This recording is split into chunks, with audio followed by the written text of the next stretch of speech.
je pense qu'il y a un premier biais ici qui, de mon point de vue, est un biais indépassable. En tout cas, c'est ma ligne rouge. Et ma ligne rouge, elle se situe ici. À un deuxième niveau, vous allez voir, il y a un biais parce que, et là encore, je m'appuie sur les travaux de Bernard Jeu.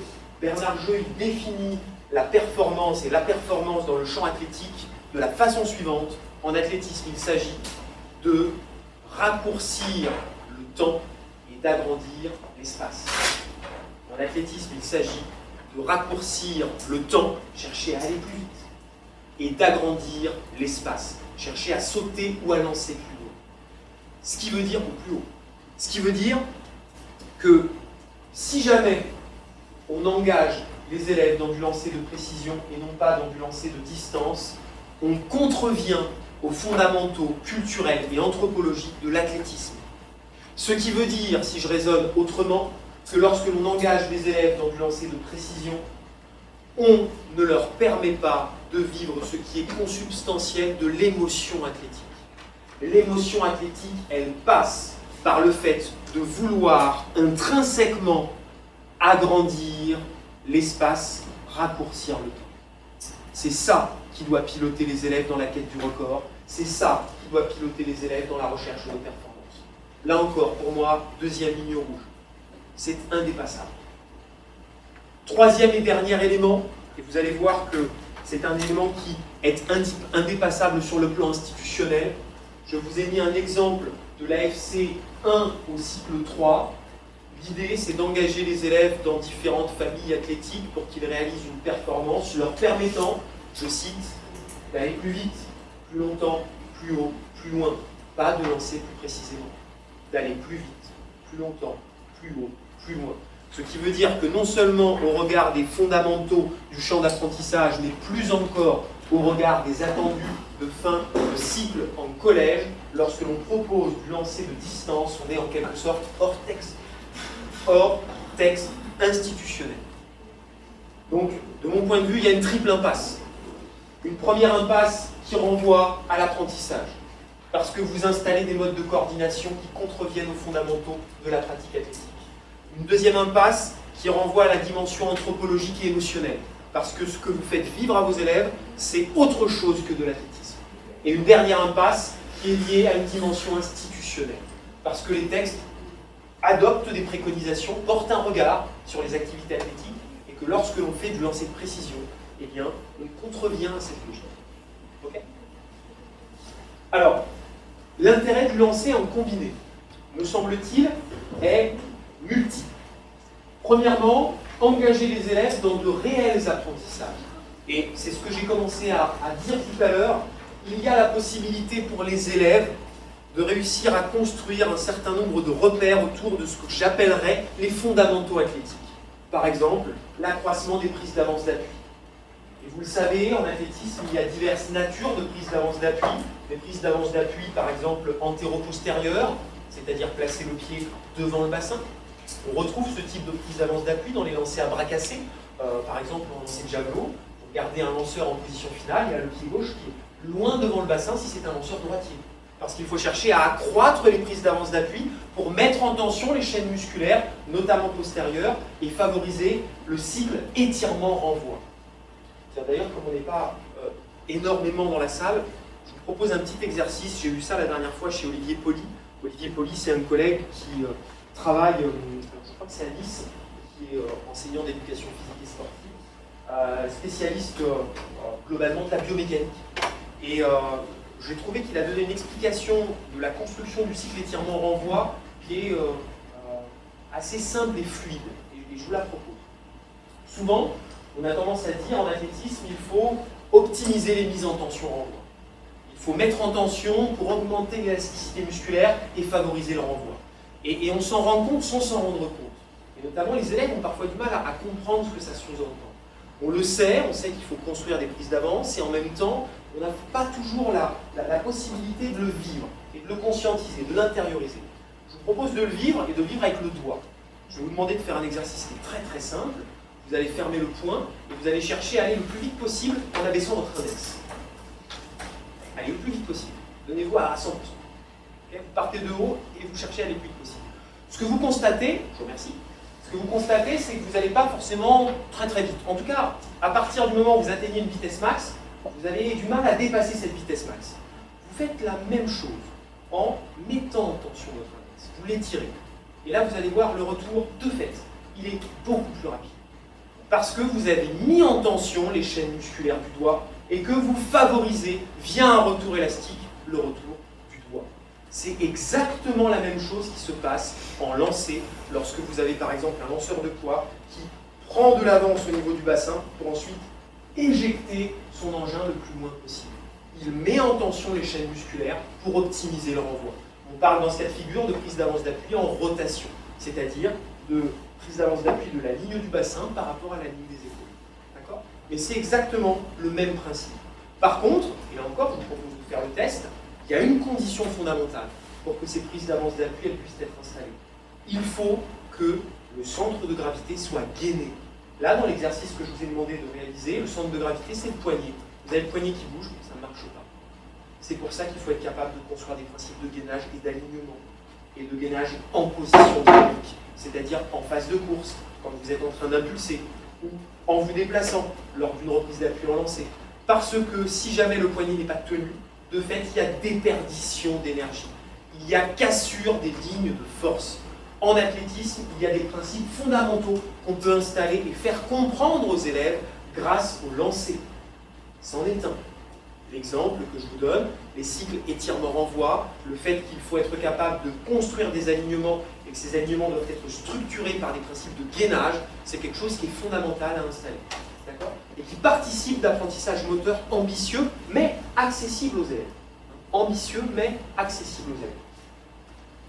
Alors, autre élément, vivre une émotion athlétique singulière qu'est le lancer loin. Il me semble que pour ça, pour aider les élèves à vivre cette émotion singulière qu'est le lancer loin, il y a, deux composantes.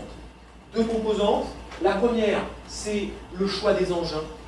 Et vous allez voir que demain, je vais vous faire lancer, mais sans poids, sans disque, sans javelot.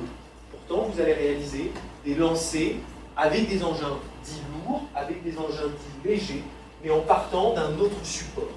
Et vous allez voir que le matériel est une condition d'accès au lancer loin. Avec comme premier repère, moi ce qui m'organise, c'est que c'est absolument pas intéressant et valorisant pour un élève de se lancer un poids de 3 ou 4 kg sur les pieds. Absolument pas valorisant. D'accord ? Et je vous donne cet autre repère que prenait Michel Pradet lors d'une conférence qu'il a réalisée pour la EPS en Ile-de-France. Un poids, par exemple, femme, c'est 4 kg. Les femmes, elles lancent un poids de 4 kg. Quand vous regardez les lanceuses de poids à la télévision, elles font à peu près entre 120 et 130 kg. 4 kg, quand on fait 120, 130 kg, ça fait environ 2,5-3% du poids de corps. Vos élèves, quand eux, ils lancent un poids, généralement, ce qu'on peut voir sur le terrain, en reprenant des pratiques sociales de référence, en benjamin en tout cas, c'est 3 kg. 3 kg pour les garçons, 2 kg pour les filles. En minime, c'est 3 kg pour les filles, 4 kg pour les garçons.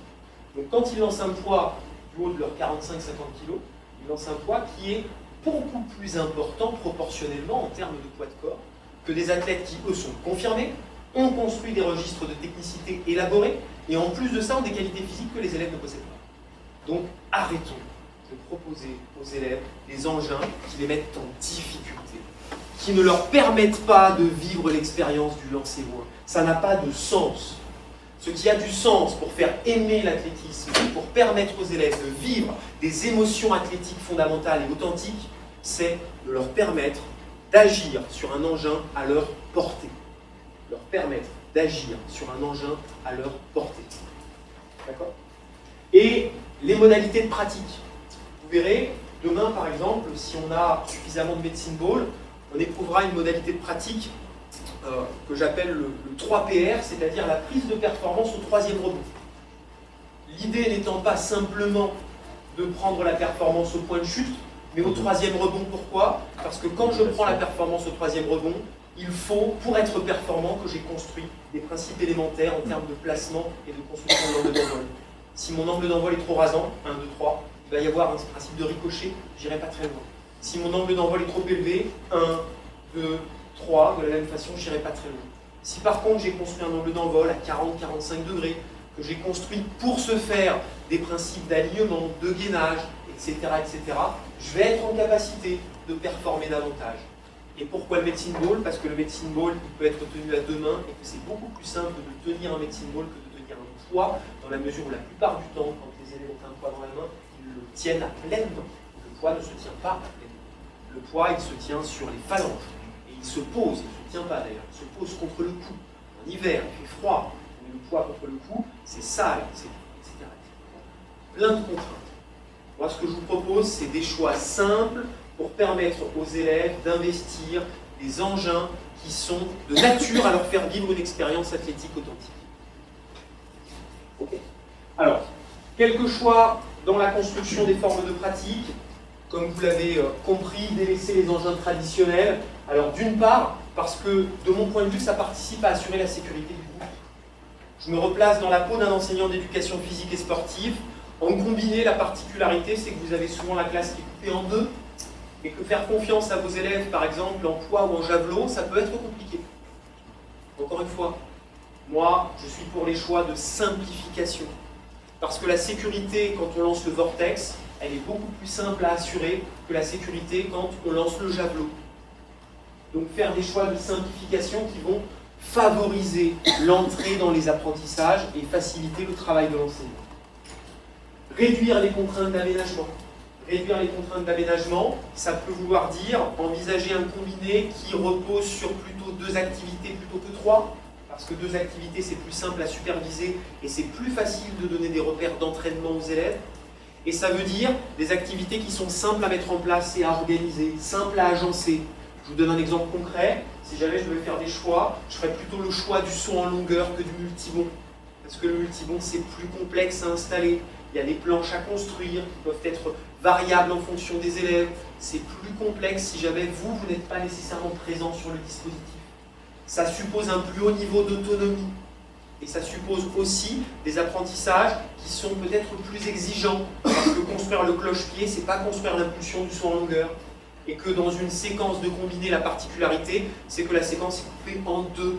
Et qu'en fait, vous avez 2 fois moins de temps de pratique à investir. Donc il faut faire des choix de simplification en matière d'apprentissage pour engager les élèves, néanmoins dans de réels apprentissages. D'accord? De la même façon, si j'avais un choix de course à faire, je ne ferais pas le choix du relais vitesse, je ne ferais pas le choix de la course de haie. Ce sont 2 activités que j'adore et que je ne travaillerai pas dans le cadre du combiné. Parce que le relais vitesse, c'est une organisation qui est là encore assez complexe, parce que la course de haie, ça suppose un aménagement qui là encore est assez complexe. Et je pense qu'il y a d'autres types d'activités athlétiques, courses de sprint, demi-fond, qui peuvent être plus facilement abordées et abordables.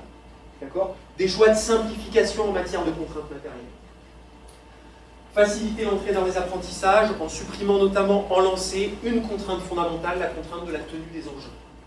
Je vous en parlais tout à l'heure, en lancer de javelot, c'est très compliqué de tenir un javelot, parce que ça suppose de mettre l'épaule en pré-rotation interne, ça suppose d'être capable d'avoir construit des repères sur le manche, des repères proprioceptifs, tactiles, de savoir comment se positionner. Alors, je ne dis pas que ce n'est pas inintéressant, mais je dis qu'on n'a pas le temps pour le faire. On n'a pas le temps nécessaire pour le faire, sauf à avoir des séquences d'enseignement de 15 leçons vous permettant de travailler sur un temps plus long avec vos élèves. Et qu'encore une fois, il faut faire des choix selon un principe de réalité contextuelle, et moi, ce sont plutôt les choix que j'ai tendance à faire.